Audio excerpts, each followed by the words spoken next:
ఈ కథ నేను ఇంతకు ముందు కూడా చెప్పాను, మళ్ళీ చెప్తాను. ఒక పండ్ల వ్యాపారి పండ్లు అమ్ముతున్నాడట. నిగనిగలాడుతూ ఒక పెద్ద అరటి గెల ఉంది. అలాగే కొన్ని విడివిడిగా ఒక్కొక్కటిగా పడున్న అరటి పండ్లు ఉన్నాయి. ఆ పెద్ద ఆయన దగ్గరకు ఒక అతను వచ్చి, నాకు ఈ గెలలో నుంచి ఒక డజన్ అరటి పండ్లు కావాలి అని అడిగాడట. ఆ డజన్ అరటి పండ్లు 200 రూపాయలు అని చెప్పాడట. పక్కనే విడిగా ఒక్కొక్కటి పడి ఉన్నాయి కదా, మరి ఇవెంతకి ఇస్తావన్నా డజను అని అడిగాడట. ఇవి 50 రూపాయలకి ఇచ్చేస్తా సార్ అన్నాడట. మంచివి కాదా పండ్లు అంటే, లేదు సార్ ఇలాంటి గెల నుంచి కింద పడ్డాయే, కాకపోతే ఇవి 50కి ఇస్తా, ఇవి 200కి ఇస్తా అన్నాడట.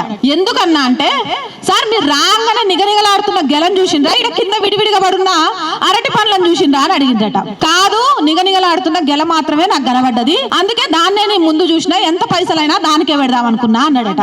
ఈ విడివిడిగా పడ్డ అరటి పండ్లు హిందువులు, నిగనిగలాడుతున్న గెలలు నేను చెప్పాల్సిన అవసరం లేదు. ఎన్ని కులాలున్నా కూడా మా మతం కోసం ఏమైనా చేస్తాం అనే వాళ్ళు.